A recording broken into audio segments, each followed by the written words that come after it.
Tenía apenas 17 años cuando me obligaron a entregar a mi hijo recién nacido en ese convento frío de Guadalajara. Todavía escucho su llanto.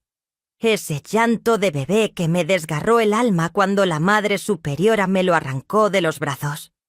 Me dijeron que era pecado quedármelo, que era voluntad de Dios que él tuviera una familia decente, una familia de verdad. Pero lo que nunca me dijeron, lo que guardaron como secreto enorme durante 40 años, fue que mi hijo no fue entregado a una familia. Mi hijo fue... Ay, mijo, no tienes idea del peso que cargué toda mi vida. Pero necesito contártelo todo, cada pedacito de esta historia que guardé en el pecho durante tanto tiempo. Por favor, no olviden suscribirse al canal, dejar su like y un comentario contándonos desde dónde están escuchando esta historia. Su apoyo significa mucho para nosotros. Mi nombre es Socorro Ramírez.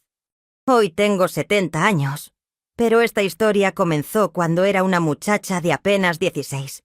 Una muchacha que creía en Dios con todo el corazón, que rezaba el rosario todas las noches, que soñaba con servir al Señor. Una muchacha que no sabía nada de la vida, nada de los hombres, nada del mundo que existía más allá de las paredes de su pueblo. Y mucho menos sabía que el camino de santidad que elegí me iba a llevar al infierno más grande de mi existencia. Para que entiendas bien lo que me pasó, necesito contar cómo era nuestra vida allá en Tehuacán, en el interior de Puebla. Eran los años 60 y la vida en el pueblo era sencilla, muy sencilla. Despertábamos con las campanas de la iglesia cuando el sol todavía estaba tímido en el horizonte. Mi madre, doña Remedios, ya se levantaba con el rezo en los labios, pidiendo a la Virgen que nos cuidara ese día. Era una mujer de fe inquebrantable, pero también era dura, muy dura. Decía que la vida era para sufrir y ganarse el cielo. Nuestro hogar era una casa de adobe en la calle principal, justo frente a la plaza. Tenía el piso de cemento pulido que mi madre fregaba con estropajo de ixtle hasta que brillaba. La casa olía siempre a incienso y a cera de vela, porque mi madre prendía veladoras a los santos todo el santo día. Decía que casa bendecida era casa protegida del mal. Éramos 5 hermanos. Yo era la mayor, la que tenía que dar el ejemplo. Después venían mis 3 hermanas menores y mi hermano chiquito, Jesús María, que apenas tenía 4 años cuando todo comenzó. Mi padre, don Crisóforo, trabajaba en la panadería del pueblo. Se levantaba a las 3 de la mañana para prender el horno de leña. Regresaba al mediodía oliendo a harina y a pan caliente, con las manos llenas de quemaduras de las charolas. Era hombre callado, de pocas palabras, pero cuando hablaba, todos le ponían atención. Mi madre no trabajaba fuera de casa, pero trabajaba como mula desde que salía el sol hasta que se metía. Cosía ajeno, lavaba ropa de las familias pudientes, hacía tamales para vender los domingos en la plaza. Sus manos estaban siempre rojas, agrietadas, pero nunca se quejaba. Decía que el trabajo era bendición de Dios. El calor en Tehuacán era del demonio, de verdad. En los meses de abril y mayo, el sol rajaba la cabeza de uno. Las calles de tierra se ponían tan calientes que hasta los perros buscaban la sombra para no quemarse las patas. Recuerdo que en las tardes, cuando el calor apretaba más, mi madre nos mandaba a traer agua del pozo de la plaza. Teníamos que ir corriendo porque el agua en los cántaros se calentaba rapidísimo. Yo cargaba un cántaro grande en la cabeza, con un trapo enredado para que no me lastimara. Mis hermanas menores llevaban los más chiquitos, cada quien según su fuerza. Nuestra rutina empezaba temprano. Mi madre me despertaba antes de que saliera el sol. «Levántate, Socorro, que las manos ociosas son del diablo». Iba a prender el anafre de carbón en el patio para calentar el agua del café. Después tenía que moler el maíz para las tortillas del día en el metate de piedra que había sido de mi abuela. Mis brazos dolían de tanto moler, pero mi madre decía que mujer que no sabía hacer tortillas no servía para casarse. Yo no quería casarme. Ese era el detalle, ¿sabes? Desde chiquita yo soñaba con otra cosa. Veía a las monjas que visitaban el pueblo, con sus hábitos blancos impecables, sus rostros serenos, sus manos siempre juntas en oración. Me parecían ángeles que caminaban en la tierra. Las hermanas venían de Puebla cada 2 meses a dar catecismo en la parroquia. Yo nunca me perdía ni una clase. Me sentaba en primera fila, poniendo atención a cada palabra que decían sobre Jesús, sobre María Santísima, sobre los santos mártires que dieron la vida por la fe. La hermana Concepción era mi preferida.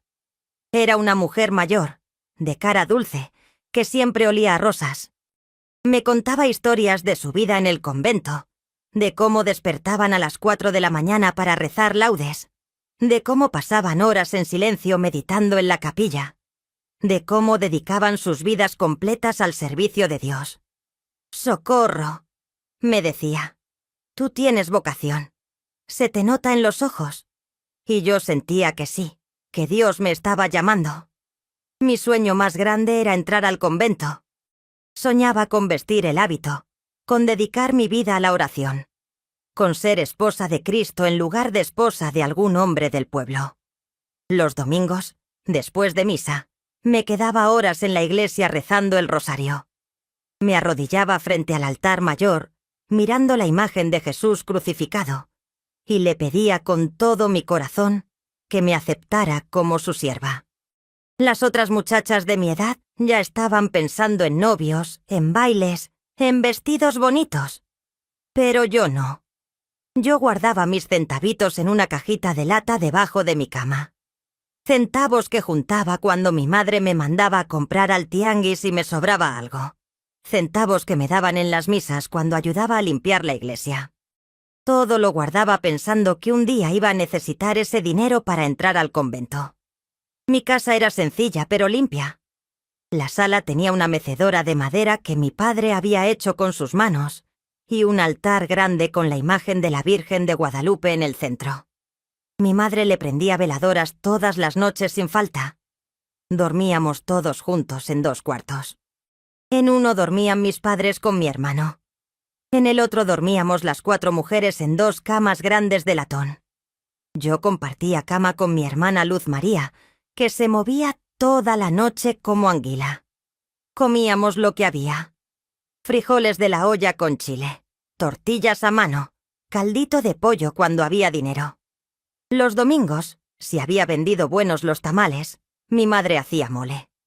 Ese era el día más feliz de la semana porque nos sentábamos todos juntos en la mesa y mi padre hasta contaba alguna historia de cuando era chamaco. Pero entre semana, la comida era poca y simple. A veces solo alcanzaba para tortillas con sal y un tecito de hierbas. La vida en el pueblo era predecible, ¿sabes? Todos los días iguales.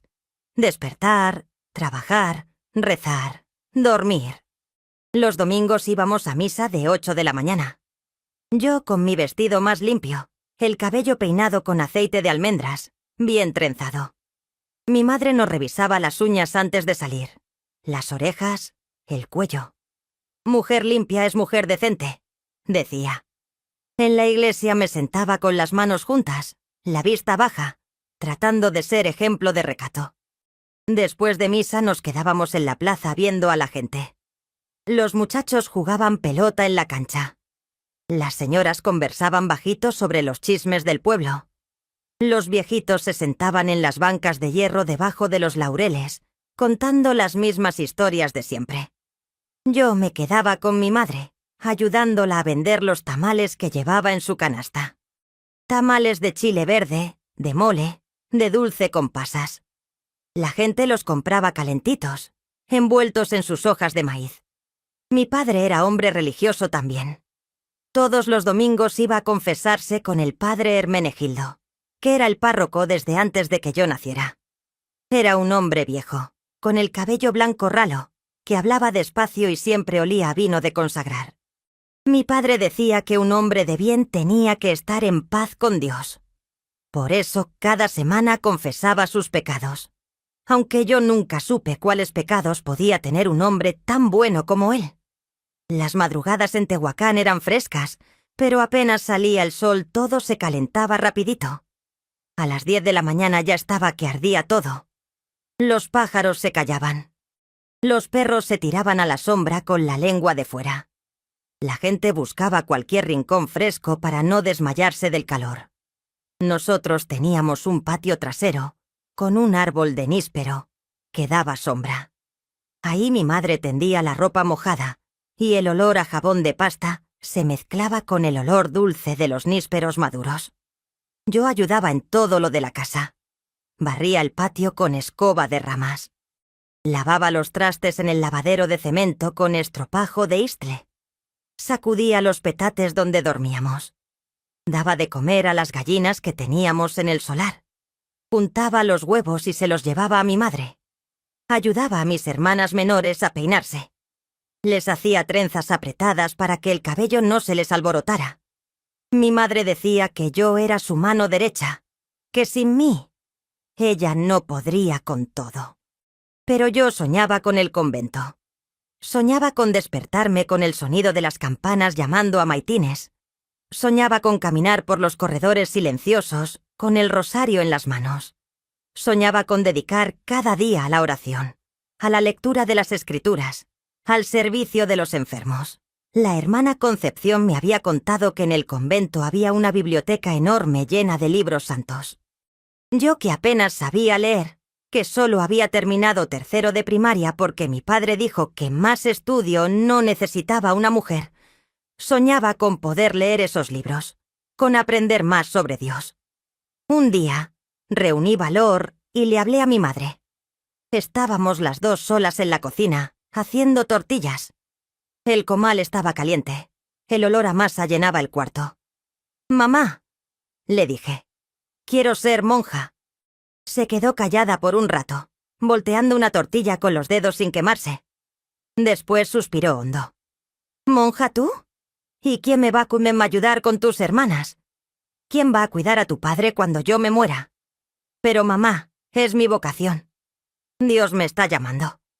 Dios te está llamando a cumplir con tu deber de hija primero», respondió tajante. Esa noche lloré escondida en la cama. Luz María me preguntó qué me pasaba, pero no le dije nada. ¿Cómo le iba a explicar que sentía que Dios me jalaba hacia un lado, pero mi familia me jalaba hacia el otro? Era como estar siendo partida en dos. Seguí insistiendo con mi madre las siguientes semanas. Cada vez que podía, le recordaba mi deseo. Hasta que un día ella habló con mi padre. Los escuché conversando en la noche, cuando pensaban que todos dormíamos. «Crisóforo, la muchacha quiere meterse de monja». «¿Monja? ¿Y eso de dónde le salió?» «Dice que Dios la está llamando». Mi padre se quedó callado por un rato. Después dijo: «Si es su vocación de verdad, ¿quién somos nosotros para impedirlo? Pero tiene que esperar a cumplir 18. Y tiene que ir a un convento de aquí cerca, no de esos que están en la capital». Mi corazón brincó de alegría. Mi padre me iba a dejar. Tenía 16 años. Solo faltaban 2 años para cumplir mi sueño. Los meses siguientes fueron de preparación. La hermana Concepción me consiguió información sobre el convento de las Hermanas de la Caridad en Guadalajara. No era cerca, pero tampoco estaba tan lejos. Me mandó una carta explicando los requisitos. Tenía que tener 18 años cumplidos, carta de recomendación del párroco, examen médico que comprobara que estaba sana, y una dote para el convento. La dote era lo que más me preocupaba. Eran 500 pesos, una fortuna para nosotros. Empecé a trabajar más. Además de ayudar en casa, me puse a lavar ropa ajena. Le pedí trabajo a doña Eulalia, que era la señora más rica del pueblo. Tenía una casa grande con muchos cuartos y necesitaba quien le lavara sábanas, manteles, ropa de su esposo. Me pagaba 5 pesos por semana. Yo guardaba cada centavo en mi cajita de lata. También empecé a bordar pañuelos para vender en el tianguis. Borda que borda en las noches a la luz de una vela. Pañuelos con iniciales, con flores, con pajaritos. Los vendía a 2 pesos cada uno. Mi vida se volvió trabajo y más trabajo, pero no me importaba. Cada peso que juntaba era un paso más cerca del convento. Mis manos se llenaron de callos de tanto restregar ropa. Mis ojos se cansaron de tanto bordar en la oscuridad, pero seguía adelante con la vista puesta en mi sueño. La hermana Concepción venía cada 2 meses y siempre me preguntaba cómo iba con los preparativos. «Ya casi, hermana», le decía. «Ya casi junto todo». Hasta que un día, cuando tenía 16 años y medio, pasó algo que cambió todo. Era un viernes por la tarde. Había ido al tianguis a vender pañuelos. El sol estaba fuerte, la plaza llena de gente. Vendí bien ese día. Me alcanzó para juntar 15 pesos. Venía caminando de regreso a casa con mi canasta vacía y el corazón contento cuando lo vi. Estaba parado en la esquina de la panadería de mi padre, platicando con otros muchachos. Se llamaba Rafael. Tenía 22 años y era el hijo del herrero del pueblo. Lo había visto antes, claro, pero nunca le había puesto atención. Ese día me miró diferente. Me miró de una manera que me hizo sentir algo extraño en la panza, algo que nunca había sentido. «Buenas tardes, Socorro», me dijo quitándose el sombrero. «Buenas tardes», respondí bajito, sin detenerme. Pero sentí que me ardían las mejillas. Seguí caminando rápido hasta llegar a casa, pero su mirada se me quedó grabada. Esa noche no pude dormir bien. No entendía qué me pasaba. Yo que solo pensaba en el convento, en servir a Dios, de repente estaba pensando en un muchacho. Los días siguientes, cada vez que pasaba por la herrería, ahí estaba él, trabajando el hierro con el martillo, el torso desnudo brillando de sudor, los músculos marcados. Me saludaba con la mano y yo solo movía la cabeza, apurada, sintiendo que hacía algo malo. Mi madre se dio cuenta. «Te he visto mirando al muchacho ese», me dijo un día. «No lo miro, mamá». «No me mientas. Te conozco desde que naciste. Ese muchacho te está coqueteando y tú le estás respondiendo». «No es cierto. Yo voy a ser monja, ¿se acuerda?» «Eso dices, pero tus ojos dicen otra cosa». Traté de evitar pasar por la herrería. Me iba por calles más largas para no verlo. Pero el pueblo era chiquito. Era imposible no encontrárselo. Una tarde, cuando venía de traer agua del pozo, él me interceptó en el camino. «Socorro, ¿puedo hablar contigo?» Mi corazón se disparó. «No puedo. Mi madre me está esperando». «Solo un minuto. Por favor». Me quedé parada ahí, con el cántaro en la cabeza, sintiendo el peso del agua y el peso de su mirada. «Hace tiempo que quiero decirte algo», empezó. «Desde que te vi por primera vez en la plaza, hace meses, no he podido dejar de pensar en ti. No deberías decirme esas cosas. Voy a ser monja». «Lo sé. Todo el pueblo lo sabe. Pero antes de que te vayas, necesitaba que supieras que me gustas mucho». Sentí que me temblaban las piernas. Nadie nunca me había hablado así. «Tengo que irme», dije, y salí caminando rápido, casi corriendo. Derramé agua del cántaro por el camino de tan nerviosa que estaba. Esa noche no pude comer. Mi madre me miró con ojos de preocupación. «¿Qué te pasa?» «Nada, mamá. Me duele el estómago». «A mí no me engañas. Es por ese muchacho, ¿verdad?» No respondí, pero ella ya sabía. «Socorro, escúchame bien. Tú tienes un camino elegido. No dejes que ningún hombre te lo quite. Los hombres vienen y van, pero Dios es para siempre». Tenía razón. Lo sabía. Pero algo dentro de mí se había despertado. Algo que no podía apagar así nomás. Los días se volvieron semanas. Rafael no dejaba de buscarme. Me mandaba recaditos con su hermana menor. Flores que dejaba en la puerta de mi casa. Una vez hasta le pidió a mi padre permiso para visitarme, pero mi padre le dijo que no, que yo ya tenía compromiso con Dios. Yo debería haber estado agradecida de que mi padre me protegiera. Debería haber estado firme en mi vocación. Pero algo en mí se estaba quebrando. Una noche no aguanté más. Esperé a que todos se durmieran y salí despacito de la casa. Era luna llena y las calles estaban casi claras como de día. Caminé hasta la plaza y ahí estaba él, esperándome debajo del laurel grande. «Sabía que vendrías», me dijo. No debería estar aquí. Pero estás. Eso significa algo. Nos sentamos en una banca y conversamos por horas. Me contó de su vida, de cómo había aprendido el oficio con su padre, de cómo soñaba con tener su propia herrería algún día. Yo le conté de mi deseo de ser monja, de cómo desde niña sentía el llamado de Dios. ¿Y si Dios te está llamando a otra cosa?, me preguntó. ¿Cómo qué? A formar una familia, a tener hijos, a ser feliz en el mundo, no encerrada en un convento. Sus palabras me confundieron. Toda mi vida había pensado que servir a Dios significaba renunciar al mundo. Pero ahí, sentada con él bajo la luna, empecé a dudar.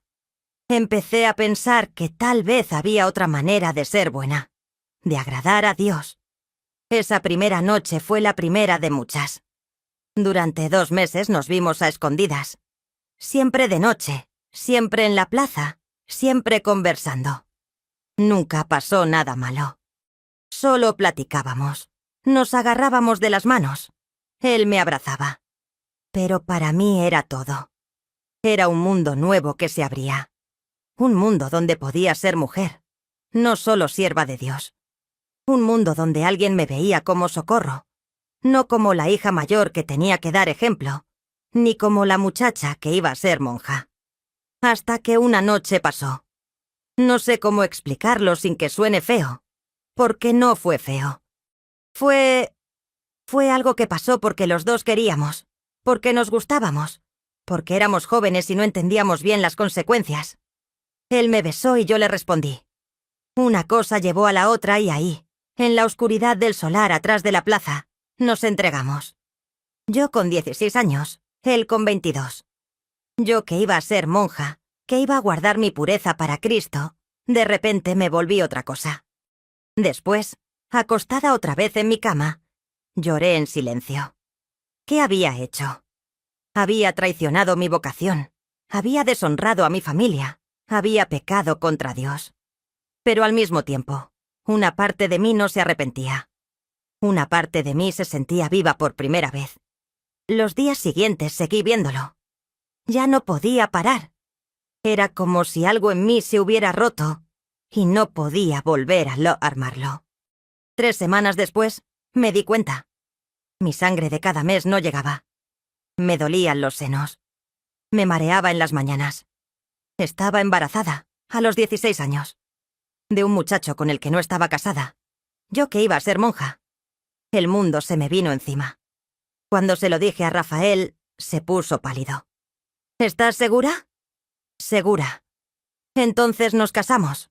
Voy a hablar con tu padre. Vamos a hacer las cosas bien. Pero no fue así. Cuando Rafael fue a pedir mi mano, mi padre se puso furioso. ¿Qué significa esto? ¿Deshonraste a mi hija? Don Crisóforo, yo la quiero. Me quiero casar con ella. No te vas a casar con nadie. Mi hija se va a ir al convento como tenía planeado. Mi madre lloraba en la cocina. Mi padre gritaba en la sala. Rafael insistía que nos dejara casarnos. Pero mi padre era terco. Salte de mi casa. No vuelvas nunca. No te quiero ver cerca de Socorro. Después me miró a mí. Tú te vas mañana mismo al convento. Allá van a saber qué hacer contigo. Pero papá, estoy esperando un hijo. Por eso mismo, allá nadie lo vamos a saber. Allá te van a ayudar a tener el bebé y lo vas a entregar en adopción. Después vas a tomar los votos como tenías planeado. Esa noche mi mundo se acabó. Traté de escaparme para buscar a Rafael, pero mi padre me encerró en el cuarto. No sales hasta mañana cuando te lleve al convento. Al día siguiente, tempranito, mi padre me subió a un camión que iba a Guadalajara. Mi madre lloraba despidiéndose. Mis hermanas me miraban sin entender qué pasaba. Y yo iba ahí, sentada en ese camión, con la vista perdida en el paisaje, sintiendo que mi vida se estaba acabando a los 16 años.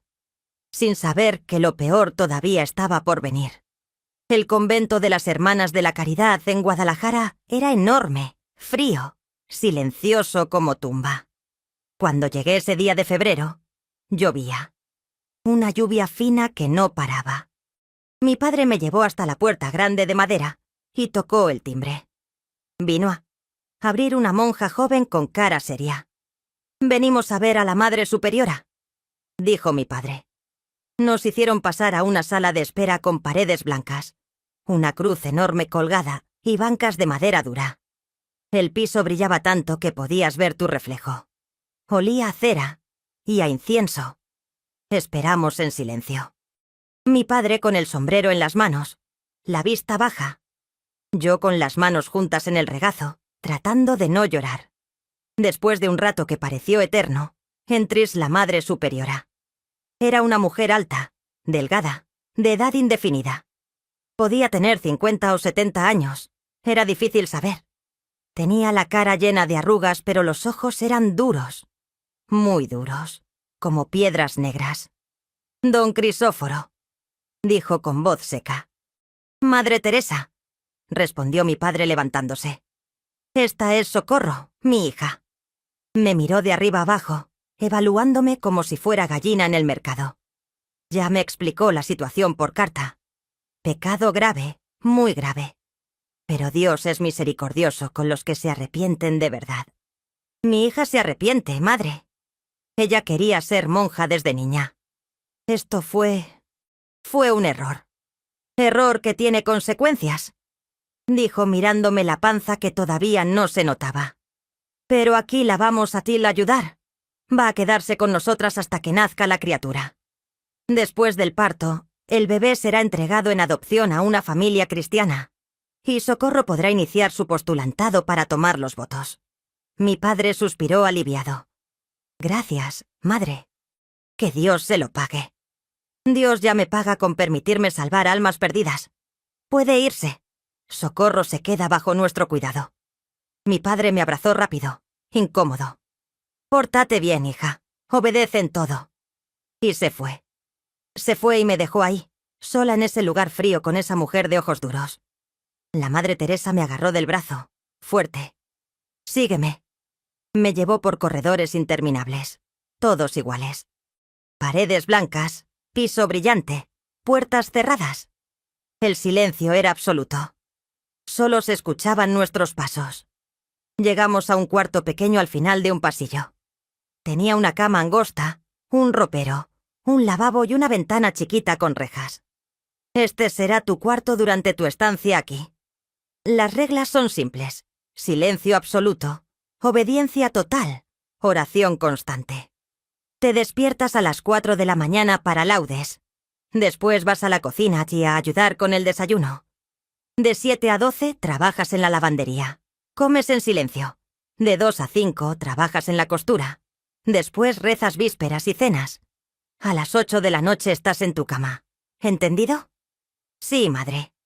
Aquí no hay madre para ti todavía. Me dices, hermana superiora. Sí, hermana superiora. Me dejó ahí sola. Me senté en la cama dura y miré alrededor. Era como estar en una celda. La ventana daba a un patio interno donde había más ventanas, todas iguales. Me levanté y miré afuera. Vi a otras muchachas en los cuartos de enfrente. Todas jóvenes, todas con caras tristes. Me di cuenta entonces. No era la única. Había más como yo. Muchachas que habían pecado y estaban ahí escondidas hasta que nacieran sus bebés. Esa primera noche no pude dormir. La cama era dura, la almohada olía a moho, las cobijas raspaban. Pero más que eso, no podía dejar de pensar en Rafael. ¿Estaría buscándome? ¿Sabría dónde estaba? ¿Me extrañaría como yo lo extrañaba a él? Me toqué la panza. Todavía no se notaba nada, pero ahí adentro estaba creciendo una vida. Nuestro hijo. ¿Cómo iba a entregarlo? ¿Cómo iban a arrancarme del pecho a mi propio hijo? Los días en el convento eran todos iguales, pesados, lentos como melaza. La campana sonaba a las 4 de la mañana. Me levantaba en la oscuridad, me lavaba la cara con agua fría en el lavabo y me ponía el vestido gris que me habían dado. Todas las que estábamos ahí usábamos el mismo vestido gris, sin forma, feo. Era como si quisieran quitarnos hasta la identidad. Después bajaba a la capilla para laudes. La capilla era enorme, fría, con vitrales de colores que dejaban entrar una luz triste. Las monjas se sentaban adelante, nosotras las pecadoras atrás. Cantábamos los salmos en latín, idioma que no entendía. Solo movía los labios fingiendo. Después del rezo iba a la cocina Chías a ayudar con el desayuno. Éramos como 15 muchachas embarazadas en el convento en ese momento. Todas entre 14 y 20 años. Todas ahí por la misma razón. Pero no podíamos hablar entre nosotras. Estaba prohibido. Si te agarraban hablando, te castigaban. Te ponían a ti a arrodillarte 2 horas en la capilla sobre el piso de piedra. O te quitaban la comida. O te encerraban en tu cuarto 3 días sin poder salir. El trabajo en la cocina era pesado. Había que hacer suficiente comida para 80 monjas y 15 muchachas. Pelábamos papas hasta que nos dolían las manos. Lavábamos ollas enormes con estropajo de alambre. Cortábamos verdura, molíamos chile, hacíamos tortillas. Todo en silencio. Solo se escuchaba el ruido de los cuchillos en las tablas, el agua corriendo, las ollas chocando. A veces una de las muchachas lloraba mientras trabajaba. Lágrimas silenciosas que caían en la masa del pan. Pero nadie decía nada. A las 7 empezaba el trabajo en la lavandería. Era lo peor. Había que lavar sábanas, toallas, hábitos de las monjas, todo a mano en unas tinas enormes de metal. El jabón era corriente, de pasta dura que te lastimaba las manos. Teníamos que restregar hasta que la espalda doliera, tender en los tendederos del patio, recoger cuando se secaba, planchar con planchas de fierro que se calentaban en el fuego. Mis manos se llenaron de ampollas las primeras semanas. Las uñas se me quebraron. La piel se me puso roja, agrietada. Pero lo peor no era el trabajo físico. Lo peor era el silencio. El silencio constante que te hacía pensar. Pensar en lo que habías perdido. Pensar en Rafael. Pensar en tu familia. Pensar en la vida que pudiste haber tenido. Pensar en el bebé que crecía dentro de ti y que te iban a quitar. El silencio era como un peso enorme que aplastaba el alma. Las comidas eran en el refectorio. Comíamos sentadas en mesas largas de madera. Las monjas adelante, nosotras atrás. La comida era simple, poca, sin sabor. Sopa aguada, un pedazo de pan duro, frijoles sin sal, agua. Nada de carne, nada de dulce, nada rico. El cuerpo debe sufrir para que el alma se purifique, decía la Madre Superiora. Comíamos en silencio mientras una monja leía la Biblia en voz alta. Historias del pecado, del infierno, de la condena eterna. Conforme pasaban las semanas, mi panza fue creciendo. Al 3er mes ya se me notaba. Al 4º parecía que había tragado una sandía. Me dolía la espalda de cargar el peso. Me dolían los pies de estar parada todo el día. Pero no había descanso. Seguía trabajando igual en la cocina, en la lavandería, en la costura. El trabajo dignifica, decía la hermana superiora. El ocio es el peor enemigo del alma. En las tardes nos ponían a coser. Cosíamos ajeno para las familias pudientes de Guadalajara. Vestidos de niña, manteles, sábanas, todo con puntada pequeñita. El dinero que ganaba nuestro trabajo se quedaba en el convento. Nosotras no veíamos ni un peso. Es su manera de pagar por la caridad que se les está dando, explicaba la Madre Superiora. Caridad. Caridad que más parecía castigo. Había una muchacha que se sentaba junto a mí en la costura. Se llamaba Esperanza. Tenía 18 años y estaba embarazada de 7 meses. Su panza era enorme. Un día, cuando la monja que nos vigilaba se distrajo, me susurró bajito. ¿Primera vez? Asentí. ¿Cuántos meses? 4. Todavía te falta. Lo peor es el parto. Mi corazón se apretó. ¿Cómo es? Dolor como no te imaginas. Y después te lo quitan. No te dejan ni cargarlo bien. Solo unos minutos para que le des pecho. Y ya. Se lo llevan y no lo vuelves a ver. ¿Y después? Después te quedas aquí unos meses más hasta que tu cuerpo se recupere. Y después sigues con tu vida. Si puedes. Esa noche lloré hasta que me dolió la garganta. ¿Cómo iba a sobrevivir ver a mi hijo solo unos minutos? ¿Cómo iba a vivir sin saber dónde estaba? ¿Con quién? Si estaba bien. Empecé a sentir a mi bebé moverse dentro de mí. Pataditas suaves al principio, después más fuertes. Cada vez que se movía, ponía mi mano en la panza y le hablaba bajito. «Te quiero, bebé. Perdóname. Perdóname por lo que va a pasar». Los meses fueron pasando. Junio, julio, agosto.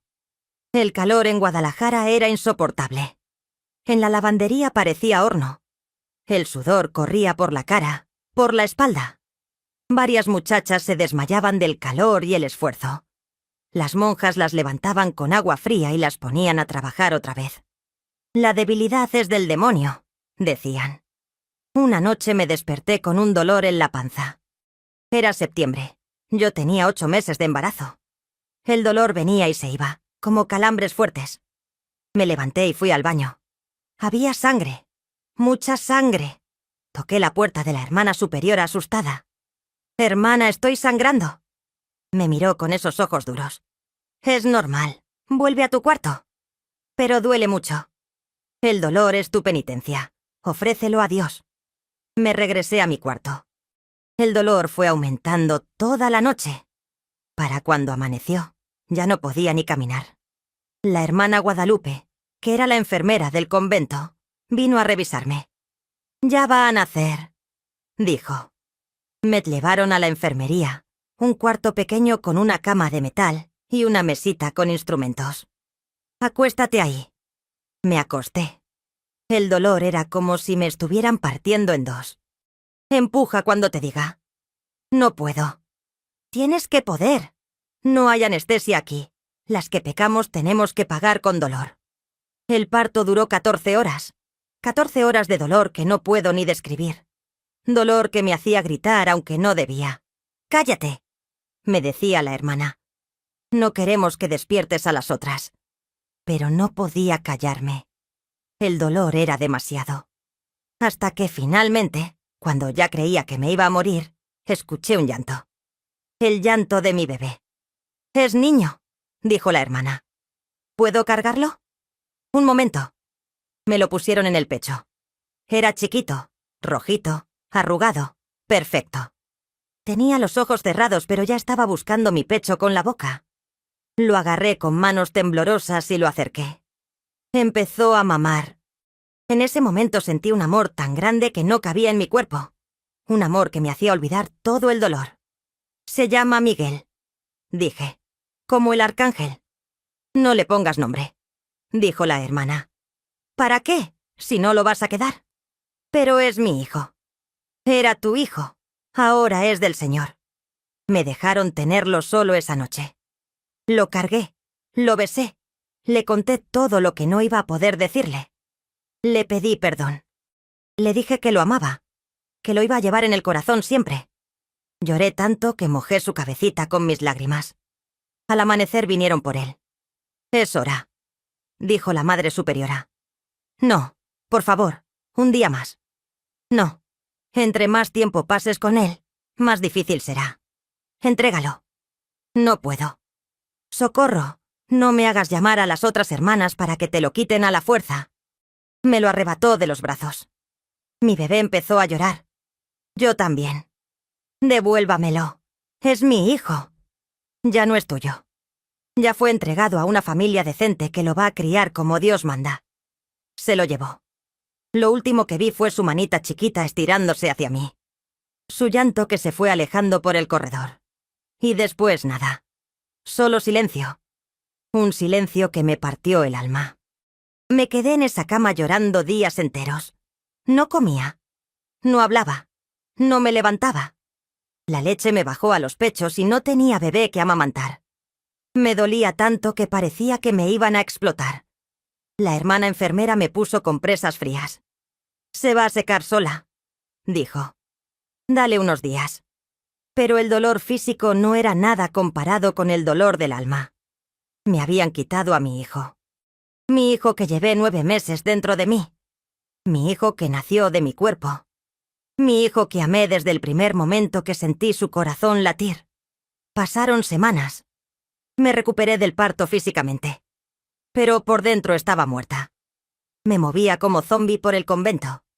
Trabajaba sin pensar, rezaba sin sentir, comía sin saborear.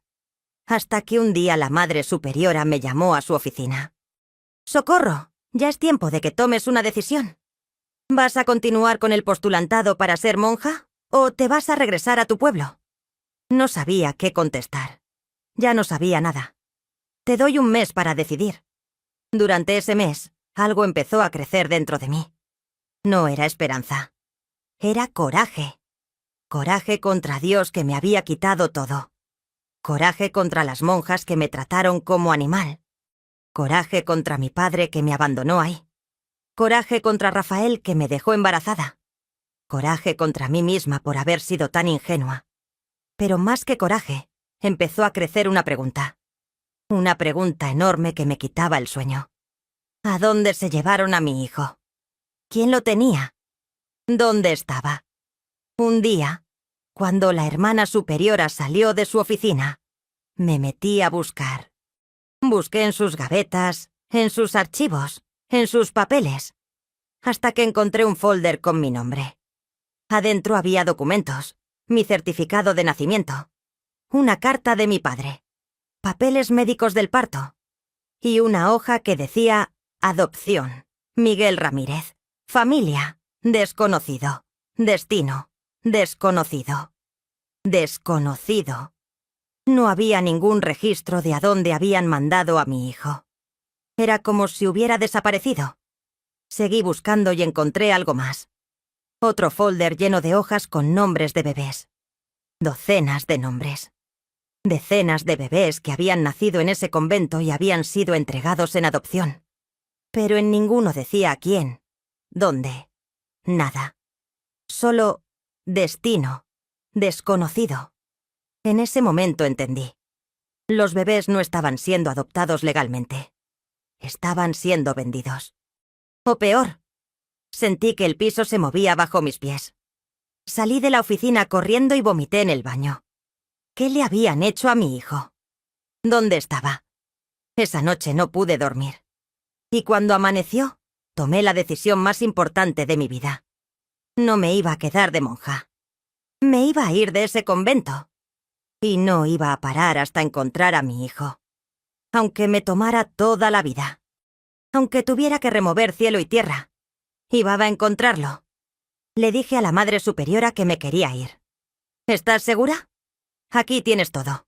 Comida, techo, propósito. Estoy segura. Entonces vete, pero nunca vuelvas, y nunca hables de lo que viste aquí. Si lo haces, te va a ir muy mal. Me fui al día siguiente con la misma ropa con la que llegué. Sin dinero, sin nada. Pero con una misión. Encontrar a Miguel. Los primeros días fueron los más duros. No tenía a dónde ir. No podía regresar a mi pueblo porque mi padre me había dicho que si no me quedaba de monja, no me quería ver nunca más. Dormí en la calle, en portales, en bancas de parques. Comí lo que la gente tiraba. Pedí limosna, pero no me rendí. Empecé a preguntar. Pregunté en hospitales, en orfanatos, en casas de cuna. ¿Recibieron un bebé en septiembre del año pasado? Se llamaba Miguel. Era mi hijo. Pero nadie sabía nada. O no querían decir. Pasaron meses. Conseguí trabajo de sirvienta en una casa en Guadalajara. La señora era buena. Me pagaba poco, pero me daba comida y un cuarto para dormir. Seguí buscando. Cada domingo que tenía libre, iba a diferentes lugares preguntando por mi hijo. Hasta que un día, una enfermera del hospital civil me dijo: «Mira, muchacha, los bebés del convento ese no van a orfanatos legales. Van a otro lado». «¿A dónde?» «No puedo decirte. Me meto en problemas». Insistí tanto que finalmente me dijo: «Hay una red de tráfico de bebés. Los venden a familias ricas que no pueden tener hijos. O a veces los mandan al extranjero». Mi mundo se derrumbó otra vez. ¿Mi hijo había sido vendido? ¿Estaba en otro país? ¿Cómo iba a encontrarlo? Pero no me rendí. Busqué más información. Hablé con otras muchachas que habían estado en el convento. Todas contaban la misma historia. Bebés que desaparecían sin registro. Familias que nunca sabían a dónde habían ido sus hijos. Una red enorme de tráfico que incluía conventos, hospitales, doctores, abogados. Pasaron años. Me casé con un hombre bueno, Arturo, que conocía mi historia y me apoyaba en la búsqueda. Tuvimos 2 hijos, pero nunca dejé de buscar a Miguel. En los 70 empezaron a aparecer organizaciones que ayudaban a madres a buscar hijos robados. Me uní a una. Pusimos demandas contra el convento. Pero las monjas negaban todo. Decían que no había registros, que los bebés habían sido adoptados legalmente, que era mentira lo que decíamos. Hasta que en el año 2000, cuando yo ya tenía 53 años, 37 años después de que me quitaron a mi hijo, pasó algo. Una investigación grande destapó la red de tráfico de bebés. Encontraron que miles de niños habían sido robados de conventos, hospitales, de madres solteras como yo. Encontraron registros falsos, adopciones ilegales, bebés vendidos. El escándalo fue enorme. Con la ayuda de la organización, logré acceso a archivos que antes estaban cerrados. Y ahí, en un papel viejo amarillento, encontré información sobre mi hijo. Miguel había sido entregado a una familia en Monterrey. Una familia de apellido Garza. Tenían dirección, tenían todo. Mi corazón brincó. Después de 37 años tenía una pista real. Viajé a Monterrey con mi esposo. Tocamos la puerta de la casa. Salió un hombre de unos 50 años. ¿Señor Garza? Sí, soy yo. Mi nombre es Socorro. Vengo a buscar a mi hijo. Me lo quitaron en 1963 en un convento de Guadalajara. Según los registros, ustedes lo adoptaron. Se puso pálido. Espere aquí. Entró a la casa. Escuché voces adentro. Después salió con una señora mayor. Yo soy la mamá de Ernesto, dijo ella. ¿Ernesto? Así lo registramos. Pero yo sabía que algo no estaba bien. Nos dijeron que la madre había muerto en el parto. Nos cobraron mucho dinero. Siempre sospeché. ¿Dónde está él? Vive en Estados Unidos. Está casado. Tiene hijos. Es doctor. Me dieron su teléfono. Esa noche lo llamé. Mi mano temblaba tanto que casi no podía marcar. ¿Bueno? La voz era de hombre adulto, fuerte. ¿Ernesto? Sí, ¿quién habla? Mi nombre es Socorro Ramírez. Yo soy tu madre biológica. Silencio largo. ¿Qué? Me quitaron a mi hijo en 1963. Lo llamé Miguel. Te estuve buscando 37 años. Más silencio. Después escuché que estaba llorando. Siempre supe que era adoptado. Mis padres me lo dijeron cuando tenía 15. Pero me dijeron que mi madre había muerto. No morí. Me quitaron a mi bebé a la fuerza. Nunca quise entregarte. Lloramos los dos por teléfono. Lloramos 37 años de separación. Lloramos por todo lo perdido. Pero también lloramos de alegría porque finalmente nos habíamos encontrado. Ernesto, mi Miguel, vino a México 2 meses después. Cuando lo vi bajar del avión, supe que era él. Tenía mis ojos, la nariz de Rafael, el cabello ondulado. Era alto, guapo, bien vestido. Se acercó despacio, nervioso. Nos quedamos parados frente a frente sin saber qué hacer. Después nos abrazamos. Y lloramos. Lloramos en medio del aeropuerto sin importarnos que la gente mirara. Perdóname, le dije. Perdóname por no haberte buscado más rápido. No tienes nada que perdonar, mamá. Hiciste todo lo que pudiste. Yo te estuve buscando también. Pero era imposible. No había información. Pasamos 2 semanas juntos. Conocí a su esposa, a mis nietos. Me contó de su vida. Había estudiado medicina. Era cirujano. Tenía buena vida. Sus padres adoptivos lo habían querido mucho. No les guardo rencor, me dijo. Ellos también fueron víctimas de ese sistema. Pero te criaron bien. Sí, pero siempre sentí que faltaba algo. Ahora sé que era. Eras tú. Hoy, 10 años después de ese reencuentro, Miguel, Ernesto, y yo tenemos relación cercana. Nos hablamos seguido. Viene a visitarme 2 veces al año. Mis otros hijos lo aceptaron como hermano. Es parte de nuestra familia. Rafael, su padre biológico, murió hace años sin saber que tuvo un hijo. Pero yo sí lo sé. Y pude abrazarlo otra vez. El convento cerró hace años. Varias monjas fueron a juicio. La Madre Teresa murió en prisión. Se descubrió que había vendido cientos de bebés. Ganaba fortunas con el sufrimiento de madres como yo. Otras madres de la organización también encontraron a sus hijos. Algunas no. Pero todas seguimos luchando porque esto nunca más vuelve a pasar. Hoy, a los 70 años, cuando miro hacia atrás, veo que sobreviví. Sobreviví al matrimonio forzado que nunca pasó. Sobreviví al convento. Sobreviví perder a mi hijo. Sobreviví 37 años de búsqueda. Y al final, vencí. Vencí el sistema que quiso destruirme. Vencí el silencio que querían imponerme. Encontré a mi hijo contra todas las probabilidades. ¿Y saben por qué decidí contar esta historia hoy? Porque todavía hoy, en pleno siglo XXI, hay madres buscando hijos robados. Hay bebés que desaparecen de hospitales. Hay redes de tráfico que siguen operando. Y quiero gritar, ¡basta! ¡Basta de robar bebés! ¡Basta de separar familias! ¡Basta de hacernos creer que somos pecadoras por ser madres! Si estás escuchando esta historia y fuiste adoptada o adoptado sin información clara de tu origen, busca. No pares de buscar. Hay organizaciones que ayudan. Hay registros que se están abriendo. Hay madres como yo que nunca dejaron de buscarte. Y si eres madre que perdió un hijo por adopción forzada, no pierdas la esperanza.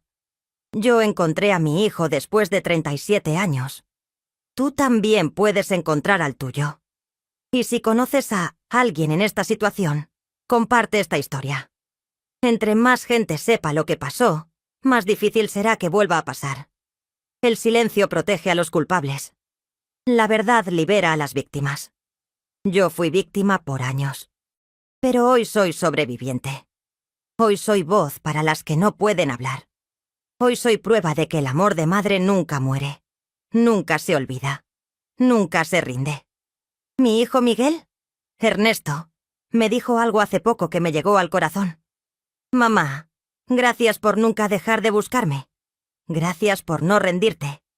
Gracias por amarme aunque no estuviera contigo. Y yo le dije, hijo, te amé desde el momento que supe que existías. Te amé cada día que no te tuve. Te amo ahora que te encontré. Y te voy a amar hasta el día que me muera. Eso es lo que quiero que entiendan. El amor de madre es más fuerte que cualquier sistema. Es más fuerte que el tiempo. Es más fuerte que la distancia. Es más fuerte que el olvido. Nadie puede quitártelo. Ni siquiera cuando te quitan al hijo. El amor sigue ahí, esperando el momento de reunirse. Así termina mi historia, mis queridos. La historia de una muchacha que iba a ser monja y terminó siendo madre. La historia de un hijo robado que encontró el camino de regreso a su madre.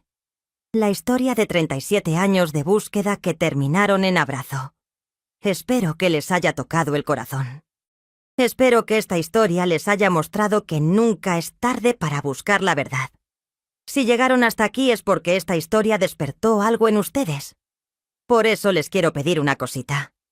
Si esta historia los conmovió, si se emocionaron, si conocen a alguien que necesita escuchar este mensaje de fuerza y esperanza, dejen un comentario aquí abajo. ¿Ya pasaron por algo parecido? ¿Conocen a madres que perdieron hijos? ¿Conocen a adoptados buscando sus orígenes? Leo todos los comentarios y me da mucha alegría saber que mis historias llegan al corazón de ustedes. Y si todavía no se han suscrito a nuestro canal, Historias de Abuelitas, hagan clic en la campanita ahí abajo para suscribirse y no perderse ninguna de nuestras historias. El equipo del canal siempre tiene una historia diferente, siempre historias reales de superación, de vida, de gente como nosotros. Recuerden, nunca dejen de buscar. Nunca dejen de amar. Nunca dejen de creer que es posible. Yo soy la prueba. Hasta la próxima historia, mis queridos. Que Dios los bendiga. Dios los...